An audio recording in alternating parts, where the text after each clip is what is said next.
네, 오늘 바울은 이 골로새 교회가 그리스도 안에서 뿌리를 내리고 이 잘 자라서 바르게 행하라라고 권면하고 있습니다. 이것이 골로새 교회를 위해 간구했던 기도의 내용들이었죠. 이것은 매우 중요하기에 바울은 2장 6절 이후부터 이에 대한 자세한 권면을 오랫동안 이어가고 있습니다. 이 골로새 교회뿐만 아니라 어느 시대의 교회라도 바울의 이 권면을 무시할 수 없을 것입니다. 왜냐하면 오늘을 살아가는 우리 모두도 그리스도 예수 안에서 바르게 행하는 삶을 살아가야 하기 때문이죠. 그런데 문제는 이러한 삶을 살아내려고 하면 할수록 그렇게 살아내지 못하도록 막아서는 이 방해물들에 대해서입니다. 본문에서는 잘못된 사상과 세상의 원리와 가치와 기준, 그리고 거짓된 교훈들이라고 바울은 이야기하죠. 그러므로 바울은 이러한 거짓된 교훈과 이 진리에 대해 경계하며 예수 그리스도 안에서 이 뿌리를 내려 헛된 사상에 넘어가지 말라라고 이야기합니다. 그럼 여기서 말하고 있는 헛된 사상이 무엇인지 이 골로새서 2장의 본문을 조금 더 구체적으로 살펴본다면요, 이 8절에서는 세상의 철학과 헛된 속임수에 속지 말라라고 이야기하고, 이어서 9절과 10절에서는 이 성육신하신 예수 그리스도 안에는 신성이 충만하다라고 이야기합니다. 이어서 그리스도와 연합한 성도들 역시 이 그리스도 안에서 충만하여졌다라는 사실을 알려주고 있죠. 그리고 11절에서 15절은 이 성도를 구원한 예수 그리스도의 속죄의 이 완전성을 강조함으로써 이 성도들이 구원을 얻는데 다른 어떤 것들이 필요치 않다라는 사실을 강조하고 있습니다. 16절과 17절에서는요, 이 율법주의자들에 대해서 주의하라라고 이야기하죠. 이들은 율법의 규정에 의해 먹고 마시는 것과 이 절기와 안식일 등과 관련하여 율법의 전통의 준수를 강조하므로 이 율법의 완성이신 예수 그리스도를 온전히 바라보지 못하도록 막기 때문에 그것을 주의하라라고 이야기합니다. 18절과 19절은 어떻습니까? 천사 숭배에 관해서 이야기하죠. 천사를 숭배하는 자들에 관해 이야기하자면 인간이 하나님을 직접 예배하는 것은 교만한 일이라고 생각하여서 이 중보자로 이 천사를 숭배해야 된다라고 가르쳤습니다. 다시 말하면 이러한 사실은 그리스도께서 중보자로서의 그 역할에 대해 파괴하고 있다는 사실을 기억해야 됩니다. 마지막으로 20절에서 22절은요, 인간이 만든 규정을 통해 하나님께서 의롭다함을 얻으려 하는 이 행위 구원에 대해서 주의하라라고 이야기합니다. 이들은 금욕주의적 삶을 살아냄으로써 인간이 만든 규칙을 통해 하나님께 의롭다함을 얻을 것이다 라고 말하고 있는 것이죠. 그런데 이러한 금욕주의적 삶은 결국 하나님을 위한 삶이 아닌 자신을 위한 삶이므로 참된 구원의 진리를 파괴하고 있다는 사실을 바울은 증거합니다. 그러므로 바울은요, 이러한 인간이 만들어낸 거짓된 가르침과 교훈에 관하여 자의적 행위로 얻는 구원에 관하여 경계하라라고 말합니다. 왜냐하면 이런 것들은 결코 구원에 이를 수 없으며 이 죄악된 가르침에 예수 그리스도와의 연합함으로 생명력을 지니고 있는 데 있어서 이 잘할 수 없다라는 사실을 가르쳐 주는 것이죠. 결국 거짓된 것들의 가르침과 허구성을 지적하고 경계해야 될 것을 이 골로새 교인들에게 권면하고 있다는 것입니다. 사실 이러한 상황은요, 이 신약 시대에만 있는 것이 아니라 현재를 살아가고 있는 우리들에게도 여전히 당면에 있는 문제들입니다. 거짓된 사상과 가르침, 이단들, 행위적 구원, 이 모든 것들이 현재 우리들이 당면에 있는 문제들입니다. 그렇다면 성경을 통해 우리는 어떠한 믿음과 그리고 신앙을 가지며 살아가야 될까요? 그리고 바울이 말한 7절의 마지막 이 믿음에 굳게 서서 감사함을 넘치게 하기 위해 우리는 어떠한 삶을 살아내야 되는 것입니까? 오늘은 추수감사주일입니다. 한 해를 인도해 주시고 이끌어 주신 하나님의 은혜에 감사하는 날이죠. 무엇보다 우리가 믿는 정말 하나님께 감사해야 될 가장 큰 이유가 무엇이겠습니까? 하나님의 자녀가 된 그 놀라운 은혜가 우리에게 주어졌기 때문이죠. 그것이 정말 하나님 앞에 감사할 일입니다. 이 감사는 구속의 은혜에서 멈추지 않고 영원한 하나님의 나라를 기업으로 받게 된 이러한 놀라운 사실이 우리에게 가장 큰 감사의 제목들입니다. 그런데 우리가 읽은 이 골로새 교회는 이러한 은혜가 그들에게도 주어졌음에도 불구하고 그 은혜를 누리지 못하고 있음을 발견하게 되죠. 왜냐하면 사도 바울의 편지를 통해 이 교회 안에 심각한 문제들이 있다는 것을 알려주기 때문입니다. 그러므로 우리 안에서 정말 다시 한 번 더 이 골로새 교회의 말씀을 통하여서 정말 우리에게 이 감사의 제목들이 무엇인지, 그리고 우리는 어떠한 삶을 살아내야 되는지를 함께 찾아보고자 합니다. 먼저 8절 말씀입니다. 8절 말씀에 누가 철학과 속임수로 너희를 사로잡을까 주의하라. 이것은 사람의 전통과 세상의 초등학문을 따름이요 그리스도를 따름이 아님이라. 사도 바울은요, 이 골로새 교회에 펴져 있는 이 문제들에 대해 한마디로 요약하자면 다음의 문제들을 풀어가죠. 그것은 사람의 전통과 세상의 초등학문을 통해 만들어진 것들을 통해 우리가 아는 일반적인 지식이나 생각, 그리고 세상의 가치관들이 나의 신앙과 믿음을 사로잡지 못하도록 권면하고 있다는 것입니다. 왜냐하면 이런 것들은 그리스도를 온전히 따르지 못하도록 하기 때문이죠. 다시 말해 그리스도를 믿는 믿음에 대해 우리가 굳게 서지 못하도록 우리를 혼란스럽게 한다는 것입니다. 왜 이러한 것들이 우리를 혼란스럽게 합니까? 당시 고대 사회, 이 헬라 사회에서는요, 이 철학은 교육 수준이 높은 사람을 상징적으로 지칭하는 단어였습니다. 그만큼 높은 학문을 요구했죠. 게다가 철학이라는 학문 자체가 이 지혜나 지식을 더 알고 배워가는 데 사용되어집니다. 요약하면 이 철학에 대해서 이 만물의 근원이나 인간의 실존 등을 탐구하여 이 최고의 선, 곧 진리를 탐구하는 학문이 철학이었죠. 그렇다면 지금 바울이 말하고자 하는 것은 단순히 철학에 대해 비판하고자 하는 말이 아니라 철학적 사고와 지식이 아무리 좋은 것들이라도 예수 그리스도에 대해 잘못 증언하거나 말한다면 그 모든 지식을 경계하라라고 우리에게 이야기하는 것이죠. 그러한 것들에 속아서는 참된 안 된다라고 이야기합니다. 왜입니까? 참된 구원의 지식을 빼앗겨 버리기 때문입니다. 이러한 경계를 하게 할 만큼 잘못 전하는 자들이 누구입니까? 바로 먼저는 율법주의자들입니다. 먼저 이 율법이라는 말은 우리에게 있어서 아주 중요한 단어이죠. 왜입니까? 율법은요, 하나님이 세우신 법입니다. 그렇게 율법은 의롭고 선하며 거룩하고 신령한 것입니다. 인간의 죄를 드러내며 죄를 깨닫게 합니다. 율법이 향하는 최고의 초점은요, 바로 예수 그리스도이시죠. 그렇기에 마태복음 5장 17절 말씀에 율법을 완전하게 하러 오신 이가 바로 예수 그리스도이심을 알려주고 있습니다. 그런데 문제는 이 율법에 대하여 잘못 오해하며 살아가고 있는 자들 때문입니다. 먼저 할례자들이 있습니다. 11절 말씀입니다. 또 그 안에서 너희가 손으로 하지 아니한 할례를 받았으니 곧 육의 몸을 벗는 것이요 그리스도의 할례니라. 여러분, 할례는요, 하나님의 언약의 백성의 표시가 바로 할례였습니다. 이러한 사실은 창세기 17장 9절과 14절 말씀에 잘 나타나고 있죠. 그리고 이러한 율법적 의식에 따라 유대 그리스도인들은 예수님을 믿는 것만으로도 충분하지 않다라고 이야기하며 반드시 그 믿는 것에 대한 증거, 그 행위가 있어야 되는데 이 행위가 바로 할례였던 것이죠.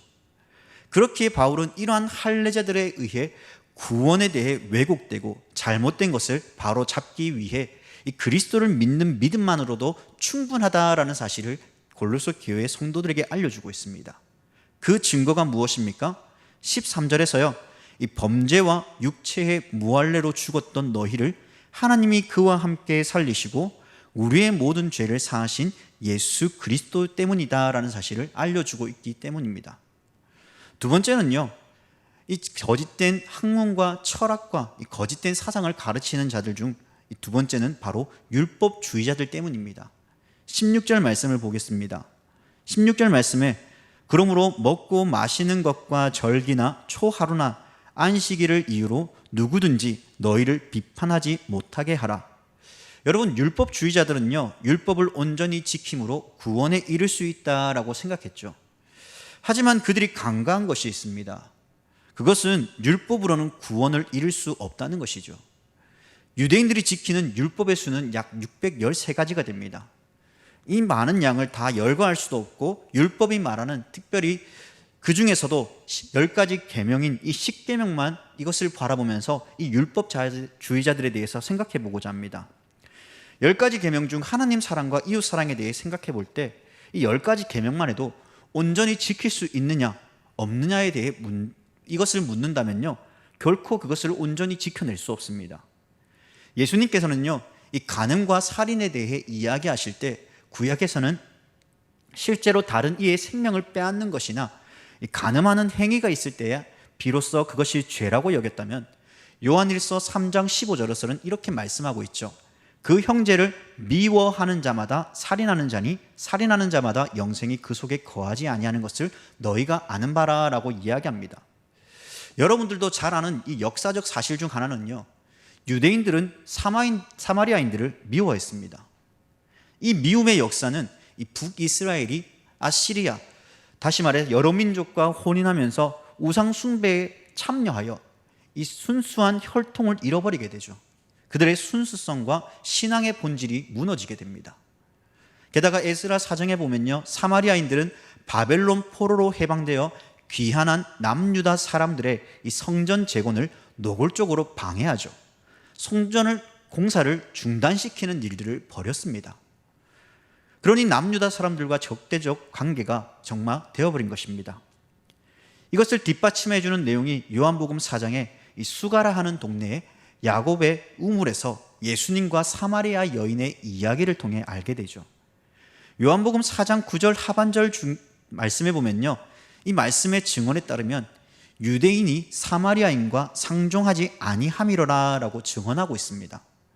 자, 이러한 사실만 봐도요, 그들은 이 율법이 말하는 의를 온전히 지키지 못하는 것이죠. 다시 말해 그들이 품은 마음은 이미 그들을 미워한다는 것입니다. 10계명 중 6계명을 어기고 있습니다.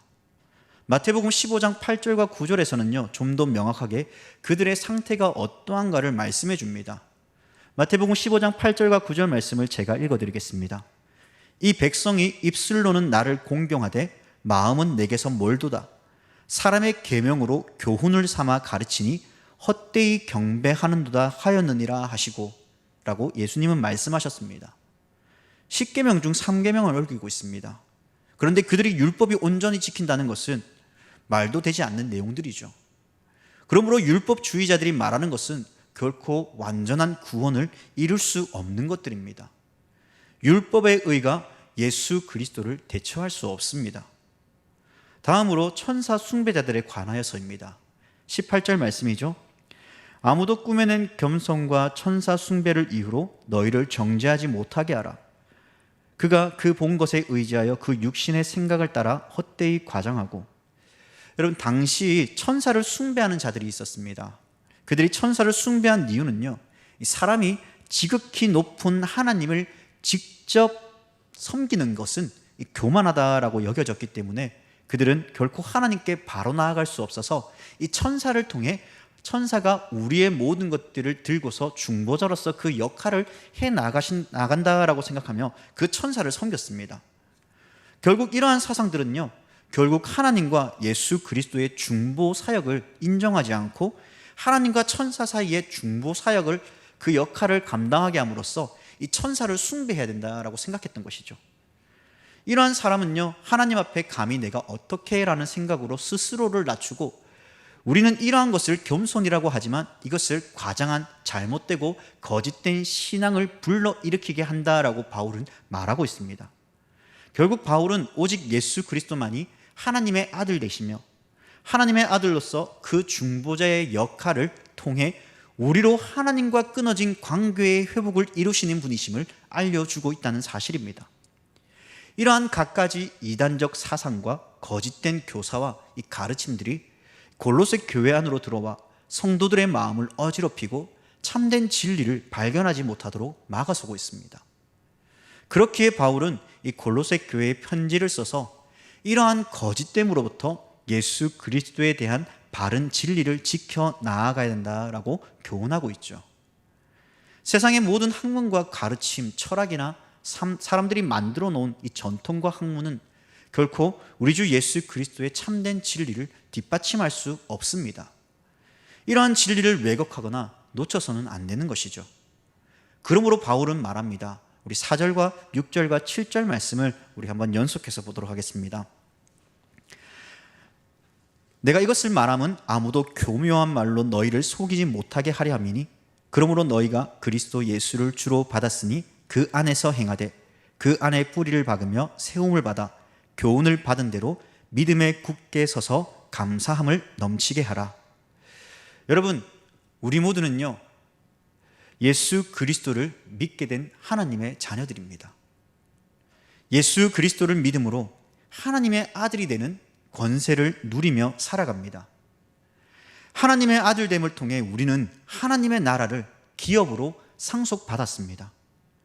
예수 그리스도의 그 공로가 우리에게 주어짐으로 우리는 이러한 모든 은택을 누리며 살아가죠. 그러므로 다른 어떤 것들이 예수 그리스도에 대한 믿음에 대해 침투하지 못하도록, 그것이 더해지거나 빼지지 않도록 우리는 우리의 믿음을 굳게 지키며 나아가야 됩니다. 사람의 교훈과 거짓된 가르침에 넘어져서 우리에게 주어진 크나큰 은혜를 결코 놓쳐서는 안 되는 것입니다. 그러므로 우리 모두는 예수 그리스도로 인해 받은 놀라운 은혜에 날마다 감사해야 되는 것이죠. 믿음에 굳게 서서 감사함을 넘치게 해야 합니다. 우리에게 주어진 은혜가 너무나 크기 때문입니다. 사랑하는 여러분, 예수 그리스도께서 우리를 위해 십자가에 달려 죽으심을 통해 그 놀라운 그 공로와 그 의가 우리에게 덧입혀졌다는 것이 얼마나 크나큰 은혜입니까? 죄로 죽어야 됐던, 멸망의 길로 걸어가야 됐던 우리를 향해 그 의의 옷을 입혀주심을 통해 우리는 하나님의 자녀가 되었고, 하나님의 자녀가 된 것도 참 감사한데 그 영원한 나라를 우리에게 상속해 주시며 기업으로 주셨습니다. 이것이 우리에게 크나큰 감사이며 은혜이기 때문에 우리는 다른 어떤 것들로 이 복음에 대해, 믿음에 대해 다른 것들로 채워가서는 아니 됩니다. 아무리 좋은 학문과 아무리 좋은 그 내용과 컨텐츠를 가지고 교회 안에 와서 이것이 마치 복음이다라고 말하는 그러한 어리석음을 범해서는 안 된다는 것이죠. 하나님의 말씀 외에 다른 것은 없습니다. 이러한 구원의 은혜와 그 기쁨이 우리에게 주어졌는데 다른 어떠한 것들로 채워간다는 것, 그것만큼 어리석은 것은 없을 것입니다. 그러므로 바울은 우리에게 말합니다. 우리에게 주어진 이 구원의 은혜에 감사하며 넘치게 하라라고 말이죠. 이번 한 주간 특별히 감사주의를 맞이하면서요, 추수감사주의를 맞이하면서 우리에게 베풀어 주신, 하나님께서 베풀어 주신 놀라운 은혜들을 하나하나씩 세워보며 우리에게 주어진 그 놀라운 은혜들에 대해 감사하며 하나님을 찬양하며 높이며 살아가는 우리 귀한 성도님들이 되기를 주님의 이름으로 간절히 부탁드립니다. 기도하겠습니다.